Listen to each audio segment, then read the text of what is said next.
As they say in Hindi, आइए इस classic कहानी की गहराई में चलें. Let's dive into the depths of this classic story. We've all heard the tale of Snow White and the Seven Dwarfs growing up, right?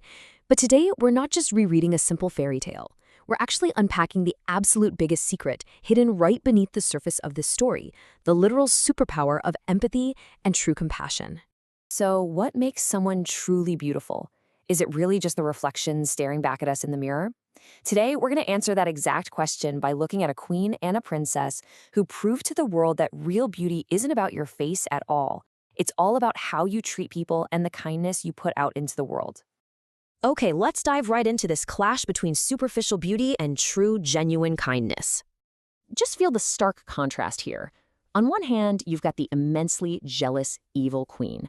Every single morning, she wakes up and literally begs a lifeless magic mirror to validate her beauty. Her entire existence is built on superficial looks and isolation. And on the other hand, you have Snow White.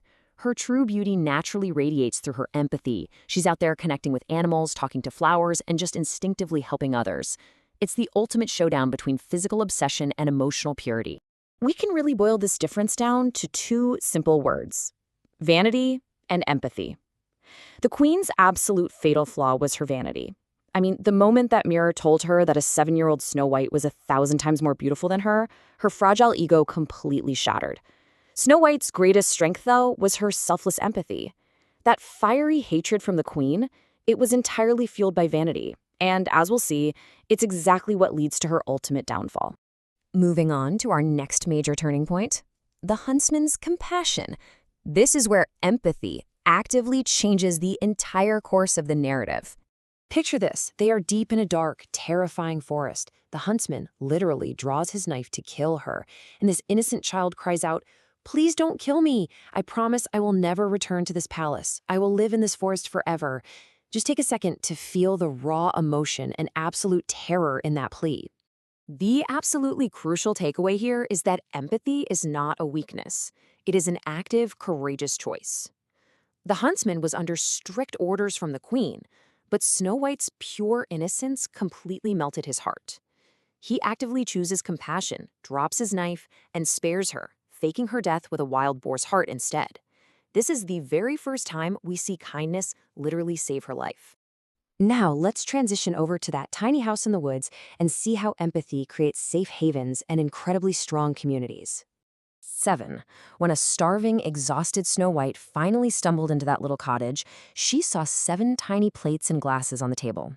But notice this. Out of immense consideration, she didn't just scarf down an entire plate. She took just one tiny bite and one little sit from each of the 7 settings so she wouldn't completely deplete anyone's meal. Now that is true instinctive consideration for others. And that thoughtfulness naturally builds an incredible symbiotic relationship. They come to a mutual agreement. Snow White cleans the house and cooks these delicious meals, and in return, the dwarves provide her with a safe home and ultimate protection. It's a community built entirely on mutual respect, care, and love. Kindness traded for kindness, which is exactly the opposite of the queen's selfish, one-sided demands. But things are about to take a dark turn. Let's look at the poison of jealousy. When the queen finds out Snow White is still alive, she completely loses it. Her attempts to assassinate the princess rapidly escalate. First, she disguises herself as an old woman and uses a tightly laced corset ribbon to literally try and stop Snow White's breathing. When that fails, she uses a poisoned comb. And finally, she brings out the most deceptive weapon of all, a poisoned apple that's half white and half red. She is relentlessly exploiting Snow White's trusting nature. The apple trick is just incredibly calculating. The queen actually bites into the harmless white half herself to manipulate Snow White into feeling completely safe. It works. Snow White eats the deadly red half and falls into a death-like sleep. Jealousy had turned the queen into a master manipulator, leading to that utterly heartbreaking moment where the devastated dwarves place Snow White into a glass coffin. Which brings us to our final act, the ultimate triumph of good. This is where all the goodness Snow White put into the world finally comes back to rescue her. A prince arrives, and he's so profoundly moved by her story and her beauty that he asks the dwarfs to let him care for her coffin. Because the dwarfs are merciful, they agree. And as they carry her away, one of them stumbles, jolting the coffin just enough to miraculously dislodge that piece of poisoned apple from her throat. She wakes up, It wasn't some magical spell that saved her, it was the chain reaction of genuine love and empathy.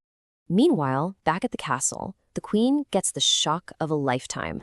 On the day of Snow White's royal wedding, the queen asks her magic mirror who the fairest is, and it replies, "My queen, you are beautiful, but the new queen is 1,000 times more beautiful than you." Can you even imagine the absolute shock and blind fury she must have felt? Hearing her ultimate defeat from the very mirror she trusted with her entire identity? Just look at the juxtaposition of their destinies here. On one side, the jealous queen faces a horrific, self-inflicted destruction. She's forced to dance in red-hot iron shoes until she drops dead. It's the ultimate consequence of her unchecked vanity. But Snow White? Her destiny is to peacefully rule a kingdom with love, compassion, and, of course, the frequent company of her 7 tiny friends. Goodness built a thriving world, while evil quite literally burned itself to the ground. So, after unpacking all of this, I want to leave you with a question. How can we use the literal superpower of kindness to protect ourselves and others in our own daily lives? Remember, in the real world, our ultimate armor isn't our physical appearance or our ego, it's our empathy. That is our true legacy. Really think about that today. Thanks for joining me for this explainer. Keep learning and stay kind out there.